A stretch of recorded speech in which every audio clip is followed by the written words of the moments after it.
Hola, ¿qué tal amigos de Derecho en Fa? Los saludo con muchísimo gusto. Mi nombre es Fernando Cortés y por fin el día de hoy ha llegado. Lo hemos estado publicitando una y otra vez, pero el día de hoy por fin vamos a empezar a hablar sobre el derecho espacial. Obviamente estas van a ser una serie de podcasts que vamos a hacer en torno de todo esto. Sin embargo, hoy queremos tocar unos puntos precisos. Hoy vamos a responder a preguntas como lo son ¿qué es?, cómo se origina y por supuesto el derecho qué aplicaciones tiene en el espacio. Y obviamente estamos en cuarentena, eso dificulta que podamos grabar con algunas otras personas como por ejemplo Armando o algún otro invitado que vamos a estar trayendo en futuros podcasts. Pero muy bien, una vez dicho esto vamos a comenzar. A lo largo de toda la historia de la humanidad, es obvio que hemos tenido muchísimas preguntas colectivas sobre quiénes somos, de dónde venimos, hacia dónde vamos, etcétera. Y a lo largo de los milenios que hemos estado pisando este planeta, civilizaciones aquí y civilizaciones allá, en cualquier punto del globo, han inventado historias o han tejido leyendas un poco sobre la creación, etcétera, ¿no? Pero esa es la pregunta más grande de la humanidad, ¿no? ¿Realmente estamos solos? Este podcast no quiero que tome ese tono misterioso sobre como esos videos de Dross o algo así donde especulan y sacan conclusiones y no. Quiero empezar tocando este tema precisamente por dos cosas. Una, la curiosidad humana y dos, que el mismo derecho emana de la interacción de los hombres. Pero ahorita vamos a irnos introduciendo poco a poco a cada uno de estos conceptos. Regresando a lo que estaba yo diciendo, pues el hombre siempre ha tenido esas preguntas, ¿no? Si estamos solos, si existe alguien más, si hay un Dios, etcétera, ¿no? ¿Cómo serán las formas de vida en algún otro planeta si es que existen? Y si sí existen, ¿habrá vida inteligente? Porque pues no es lo mismo.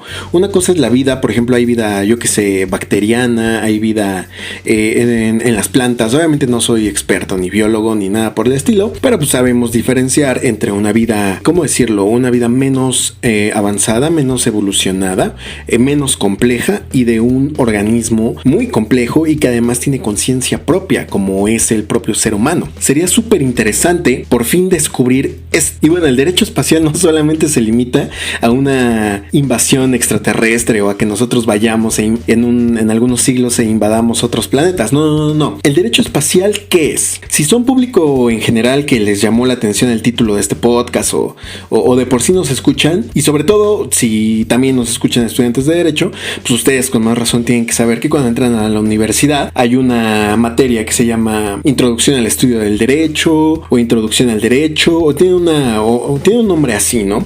Básicamente te explican qué es el derecho y cuáles son sus clasificaciones. Y es que bueno, a lo largo del tiempo y sobre todo en historia del derecho te platican cómo es que se tiene que dar el derecho, es decir, para qué surge, para qué nos sirve el derecho. En primera instancia tenemos que decir que el derecho regula la conducta del hombre en la sociedad, es decir, la relación de una persona, de un individuo con otro. Tiene que haber reglas, tiene que haber sanciones para quienes transgredan esas reglas y tiene que haber procedimientos para sancionar dichas reglas, ¿no?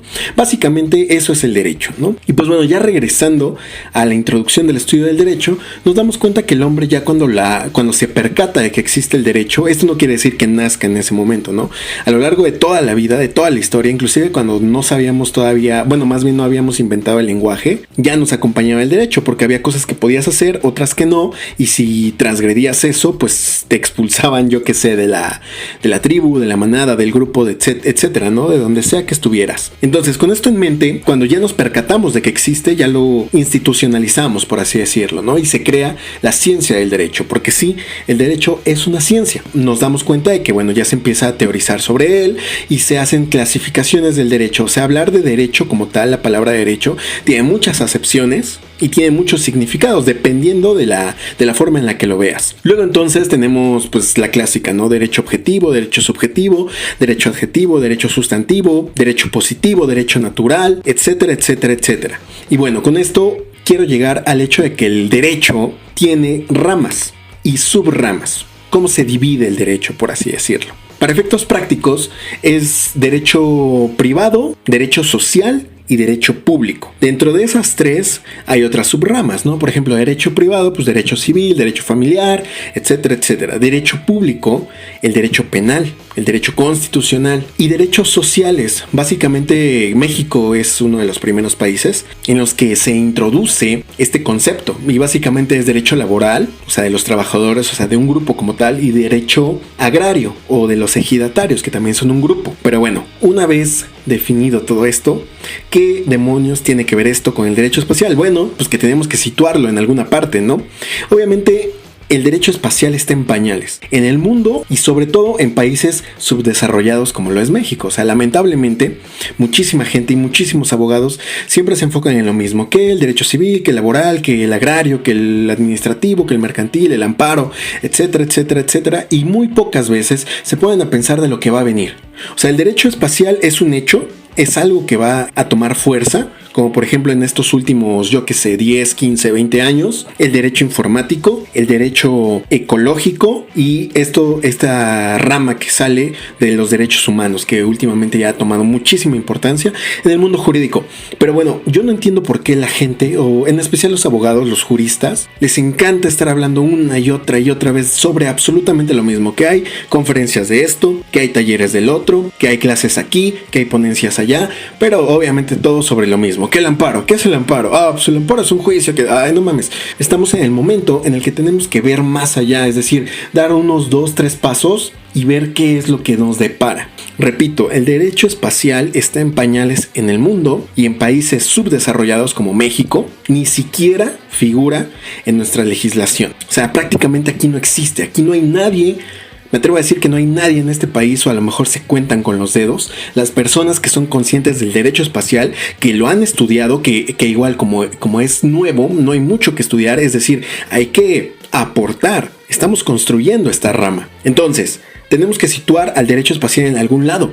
Pues obviamente tiene que ser en derecho público. ¿Por qué? Porque así como existe algo que ya se llama derecho internacional, yo creo que por ahí va también el derecho espacial. Es decir, regula las interacciones. A lo mejor suena exagerado, ¿no? Nosotros, el ser humano, el Homo sapiens sapiens, con alguna otra raza o con alguna otra especie proveniente de otro planeta, ¿no? Quizás estamos a muchos siglos o un par de siglos de realmente responder esa pregunta, ¿no? Si existe alguien más allá de nosotros. Sin embargo, lo que sí es un hecho es que vamos encaminados hacia la exploración espacial. O sea, desde los años 60, con el lanzamiento del Sputnik, el primer satélite artificial, obviamente, que lanzó la Unión Soviética en esto que se llamó la Guerra Fría, pues bueno, desde ahí se inicia la exploración espacial. Y aquí hay algo muy interesante que me gustaría tocar o señalar más que nada. Es el hecho de que el derecho o la ley siempre va atrás de los cambios sociales. Hagan de cuenta que es como una escalera y alguien que se llama, acontecimientos sociales, la va subiendo y atrás de esa persona hay otra persona que se llama derecho, ¿no? O sea, y la escalera es tan estrecha que jamás se va a poder rebasar, por así decirlo. El derecho jamás la va a poder rebasar a ella. Es decir, siempre va a ir pisando 1 o 2 escalones abajo de lo que hagan los movimientos sociales. Les pongo un ejemplo. No vayamos lejos, hace 200 años, 300 años, que todavía no existía, el aeroplano, que el hombre todavía no podía volar, no había ninguna necesidad de legislar o de hacer leyes de tráfico aéreo o reglamentos de tráfico aéreo, no había la necesidad. ¿Qué pasó? Pues vino la revolución industrial. Se inventó la máquina de vapor, se inventaron los motores a base de combustión interna, lo que ustedes quieran, ¿no? Y después de eso ya se crearon los primeros aeroplanos. El hombre comenzó a volar y obviamente había que regular esa actividad. Otro ejemplo muy palpable. Hasta hace 50 años la computación estaba en pañales, ¿no?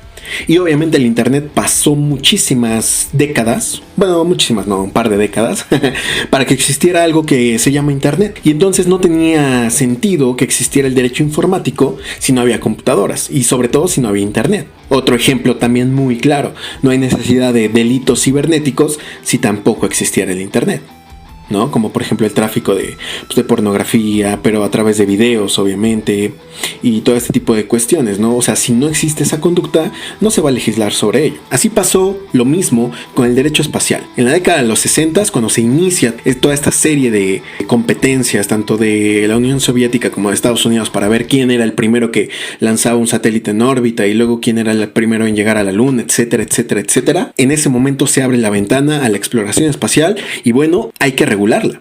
¿no? A lo mejor, o sea, como digo, una cosa es que exista y otra cosa es que después de eso ya se creen instrumentos o mecanismos.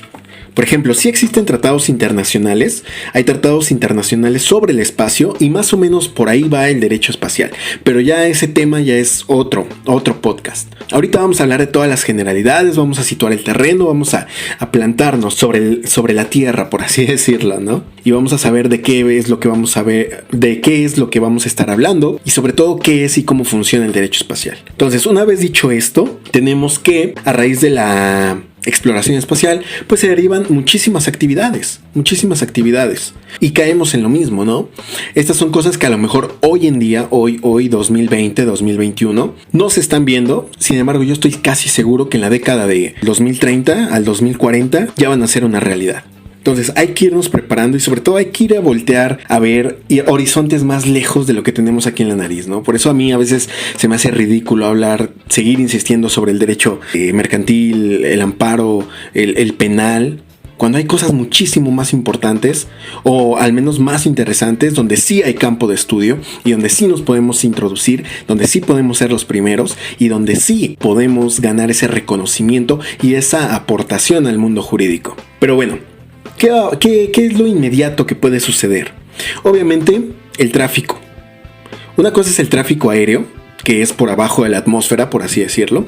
Y ese, pues obviamente son todos los aviones comerciales, las avionetas, los helicópteros, etcétera, etcétera, etcétera. Eso ya está totalmente regulado y está superado. Sin embargo, el tráfico espacial, porque no solamente existe, yo que sé, una misión o un transbordador en toda la órbita terrestre, por así decirlo.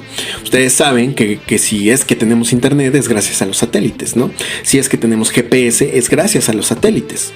Entonces tiene que haber algo que los ponga ahí, y ese algo son los transbordadores espaciales. Salen de la Tierra, los ponen en órbita, y ya sea que se vayan desensamblando, que si no lo saben, bueno, es que yo tengo que confesar es que siempre he sido un fanático del espacio. Existe una empresa que se llama SpaceX, que hace un par de años, tal vez 3, 4 años, diseñó el primer transbordador espacial, reutilizable. ¿Esto qué quiere decir? Pues antes, como alguna vez han visto un lanzamiento espacial, yo quiero suponer, ¿no? Como se habrán dado cuenta, el transbordador despega y se va prácticamente deshaciendo o desarmando. Primero cae una etapa, una fase le llaman, primera fase, segunda fase, tercera fase, y llega hasta la estratosfera o hasta el espacio ya, por así decirlo, solamente la puntita, por así decirlo, no más la puntita. Entonces, eso es un desperdicio, ¿no? Entonces, SpaceX, ¿qué dice? Bueno, esta compañía es del empresario Elon Musk, el mismo que hace motores Tesla o autos Tesla, que son autos eléctricos. Él lo que hace es, hagan de cuenta que es un avión, ¿no? O sea, no, para transportarte de aquí a Europa no van a deshacer el avión, ¿estás de acuerdo? Simplemente se carga de combustible, llega a su lugar, aterriza, lo llenan de combustible y ya puede ser utilizado. Obviamente eso era lo que se quería hacer y ya se logró. Entonces, ¿a qué voy con todo esto? Que en el futuro va a haber naves o, por así decirlo, transbordadores espaciales que van a despegar desde la Tierra, van a salir, van a realizar sus misiones, sus actividades y luego van a volver a regresar a la Tierra, perfectamente listos para que se puedan volver a abastecer de combustible y salir al espacio. ¿Esto qué supone? Esto supone tráfico aéreo, o bueno, tráfico espacial, y hay que regularlo. Se tiene que regular porque a nadie le va a gustar que se invadan esferas, ¿no?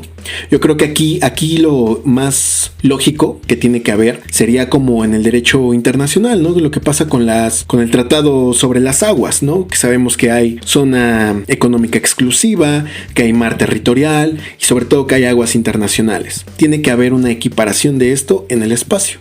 Por ejemplo, todo el espacio, valga la redundancia, que esté sobre algún territorio, por ejemplo en nuestro caso México o América Latina, todo lo que esté por encima, pues obviamente es territorio espacial de estos países, ¿no? Sin embargo, el territorio, o más bien la porción de espacio, por así decirlo, que esté sobre los mares, solamente tienen que ser espacio internacional. A eso es a lo que voy. Hay que generar ese debate y hay que aportar a esta rama del derecho. Ahí tendríamos la primera implicación del derecho espacial. O sea, si ustedes pensaban que aliens y todo eso...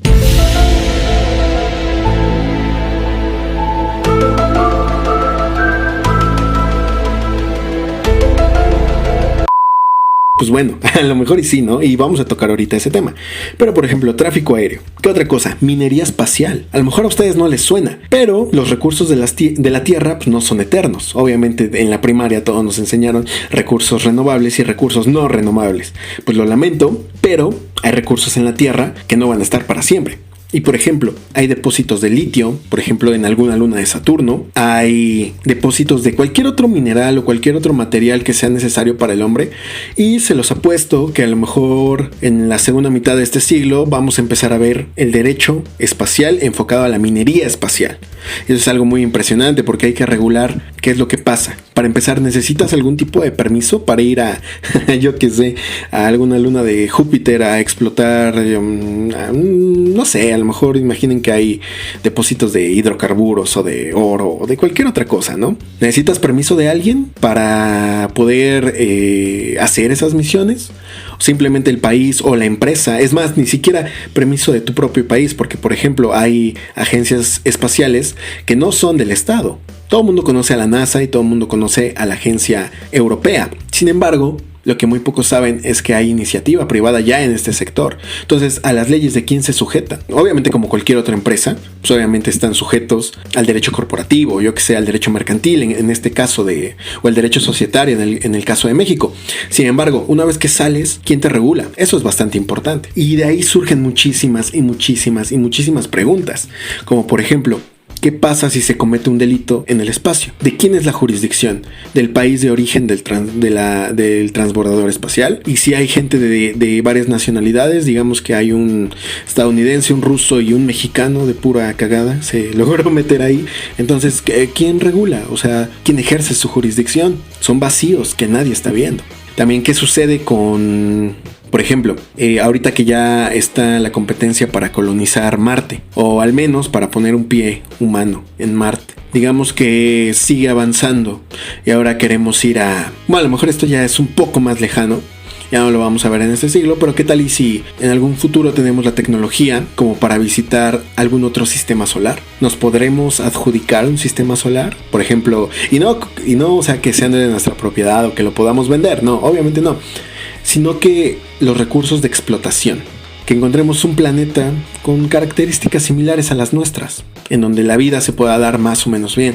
Llega, por ejemplo, la Agencia Espacial Europea, o en el caso de la iniciativa privada, alguna corporación, se establecen en ese literalmente nuevo mundo, y entonces, ¿qué va a pasar? ¿De quién es? ¿Se forma un nuevo país? ¿O es una extensión del territorio del país de origen? ¿Puedes explotar los recursos? ¿Puedes someter, por ejemplo, en el caso de que haya vida inteligente? ¿Qué es lo que pasa? Son preguntas quizás a muy largo plazo. Sin embargo, hay que empezar a pensar sobre eso, porque eso no quiere decir que no vaya a llegar. El hecho de que hoy no esté pasando no quiere decir que no vaya a llegar. Todo este tipo de preguntas y todo este tipo de cuestiones son las que quiero que analicemos en los futuros podcasts. ¿Qué otra cosa puede haber? Turismo espacial. Eso ya se está viendo. Obviamente los costos son bastante caros. Literalmente están por las nubes, están por el espacio. Pero es una realidad. El día de hoy, si tienes muchos miles y millones de dólares, puedes fácilmente pagarte unas... No, como tal, no unas vacaciones, ¿no? Pero puedes pagar para salir de la Tierra y poder estar en órbita. Y es verdad, investiguen si no me creen. Obviamente en nuestro sistema capitalista pues, se van a abaratar los modos de producción. Y entonces yo creo que en algunas décadas eso ya va a estar pues, al alcance de casi cualquier persona, ¿no? Como hace medio siglo o hace un siglo los vuelos, que eran para gente realmente muy pudiente. El día de hoy nosotros podemos pagar nuestro avioncito de 2,000 pesos, 3,000 pesos e irnos tranquilamente a alguna playa aquí en México, ¿no? A eso es a lo que voy. Y hay que estar preparados. Igual todo lo que conlleva a riesgos, ¿no? Como aquella persona que se avienta del paracaídas y no abre el paracaídas, ¿no? En este caso, ¿no? Imagínate que te subes al transbordador o a lo que sea, a la nave, y explota, ¿no? Responsabilidad de quién es, ¿no? O explota allá arriba o se descompone allá arriba. ¿Qué pasa? Todo debe estar perfectamente regulado. ¿Qué otra cosa tenemos? Pues es que bueno, son cosas bastante futuristas quizás a primera vista, pero ya está a la vuelta de la esquina. Por ejemplo, alguien debió haber alguna vez visto la película de Avatar. Algo así puede pasar, algo así va a pasar. Y también otra posibilidad, quizás un poco menos probable, pero igual de posible, sería el contacto con otra civilización. Y a lo mejor no nosotros hacer ese primer contacto, sino que ellos a nosotros. ¿Ahí qué pasa? ¿Quién es el representante de la humanidad? ¿La ONU? ¿La Organización de las Naciones Unidas? ¿Hay algún protocolo a seguir en caso de contacto? Y ahorita obviamente no me estoy refiriendo a todas esas teorías conspirativas que, ay no, es que ya nos contactaron desde hace medio siglo, pero el gobierno, no mames. No. Estamos hablando de casos hipotéticos reales, ¿no? Que sí puedan llegar a ocurrir, ¿no? No que se disfrazan de nosotros y viven entre nosotros y todo ese tipo de cosas. No, imagínense que, o sea, como sucedió hace 500 años ya, más de 500 años, el encuentro de dos mundos, Europa con América, algo así tan impresionante puede llegar a pasar, ¿no? O sea, no hay que sentirnos tan especiales ni tan únicos en este universo, ¿no? Si la vida se dio aquí y con tantos miles de millones de estrellas y millones de galaxias y el universo se expande, es una estupidez pensar que somos una casualidad única en el universo. Ha de ver como nosotros miles y millones, y si el universo es infinito, entonces también hay infinitas civilizaciones, ¿no? Pero bueno, esas son cuestiones un poco más filosóficas, ¿no? Pero ya entrando un poco en materia, ¿qué va a pasar si alguna vez o en algún momento de la historia hacemos contacto? Todo este tipo de cosas, ¿qué sucede ahí si hay intercambio de tecnología? ¿Qué se considera una amenaza a la humanidad? ¿Qué cosas no? Todo este tipo de cuestiones vamos a dedicarle un podcast especial para profundizar y sobre todo decir qué es lo que hay hoy en día. Porque si ustedes piensan que todas estas preguntas yo ya tengo las respuestas o hay algún instrumento jurídico que las prevé, error, no lo hay. Hay tratados sobre el espacio, pero que obviamente no cubren todo este tipo de suposiciones, ¿no? Entonces en los siguientes podcasts nos vamos a abocar a decirles qué es lo que sí hay, y cuando no lo haya vamos a tratar de aportar, ¿no? De decir qué sería aquello que podríamos hacer. Yo lo considero bastante importante y sobre todo interesante, y es que repito y vuelvo a hacer hincapié, ya no estamos en los tiempos como para podernos a repasar lo mismo. Eso ya lo sabemos, eso lo enseñan en las universidades. Pero en ninguna universidad, me atrevo a decir que en ninguna universidad del país, y si no, pónganlo en los comentarios, ¿qué plan de estudio contempla el derecho espacial? Yo cuando fui a la universidad ni siquiera derecho informático tuve. Y eso que obviamente yo fui en la universidad después de la revolución informática. Obviamente yo me comunicaba con mis amigos por WhatsApp y hacíamos videollamadas y etcétera, ¿no? Los grupos eran por Facebook de mis salones, por así decirlo, de mis materias, ¿no? Y sin embargo, el programa no lo prevé. Yo como tal no me formaron con derecho informático. Mi formación tampoco tuvo derecho ecológico. ¿Qué hay que hacer? Ponerse a investigar. Eso realmente hace un buen abogado, ¿eh? Y a lo mejor aquí ya me estoy metiendo ya como en cosas como de darles tips o algo así. Pero si son estudiantes de derecho, yo lo que sí les puedo recomendar es que no se fíen de nadie. Jamás. Que es que el profesor sabe muy... No es cierto. Nadie lo sabe todo. Y si tú puedes profundizar, y si tú puedes investigar por tu cuenta, y si tú puedes enriquecerte por tu cuenta, ¿qué es lo mejor que tienes que hacer? Hazlo, porque al menos de que pagues una gran cantidad de dinero en tus estudios, es decir, educación privada, la verdad es que también aún así no es garantía de que te enseñen con la debida técnica y los debidos contenidos. Pero para los que fuimos a educación pública o a universidades públicas, no me van a dejar mentir que la verdad es que son una mierda, realmente. O sea, yo tuve muchísimas materias. Yo tenía de 6 a 7 materias por cuatrimestre. Fueron 10 cuatrimestres. Ya para dejárselas baratas tuve 60 materias. De esas 60 materias, buenos profesores, buen contenido, yo digo que han de haber sido unas 8, unas 10 por mucho, y me estoy viendo generoso. Entonces, si estamos esperando a que todo nos llegue, si estamos esperando a que alguien llegue a decirnos cómo son las cosas, realmente no vamos a avanzar en ninguna manera. Y no solamente en el ámbito jurídico, sino en la sociedad y en cualquier disciplina y en cualquier oficio y en cualquier cosa. Si esperamos a que nos resuelvan los problemas, si no investigamos por nuestra propia cuenta y sobre todo si no somos críticos y aportamos nuestro granito de arena, vamos a estar sumidos en la ignorancia por siempre. Pero bueno, los dejo con eso en mente. Ya saben, tienen mucha tarea. Y no solamente en derecho espacial, ¿eh? Si les gusta cualquier otra rama, aunque sea de las que ya se las repitieron una y otra vez en la cabeza, pues bueno. Pero investiguen, saquen sus propias conclusiones, practiquen, lean, cultívense y sobre todo, sean buenos abogados. No sean ni coyotes, ni sean abogasaurios que creen saberlo todo y que te ven por abajo del hombro. Y, ay, no mames, es que yo ya estuve en este mundo 30 años, en el mundo del derecho 30 años y tú no me vas a venir a decir. O sea, ¿crees que alguien, por ejemplo, en este caso, crees que algún pinche abogasaurio sabe de derecho espacial? ¿Crees que ha oído de ello? Para empezar, ¿crees que le interese? Por supuesto que no, aquí estamos nosotros. Corporativo Jurídico, FA, a través de Derecho en FA, se quiere acercar a ustedes precisamente para tratar todo este tipo de temas. Si a ti no te gusta pensar, si a ti no te gusta ahondar más, pues a lo mejor este no es el espacio para ti. Ya lo saben, síganos en nuestras redes sociales, compartan nuestro contenido, que ya vamos a empezar a hacer más y en distintas plataformas. Y sobre todo, esperamos haberles despertado esa chispa de querer saber algo más. Hay que aprovechar de que estamos en cuarentena. Si no aprovechamos este tiempo que tenemos libre, entre comillas, vamos a seguir siendo los mismos mediocres de siempre. Así es que nos vemos en otro podcast y recuerden que poco a poco vamos a ir hablando de estos temas. Chao, chao. Adiós.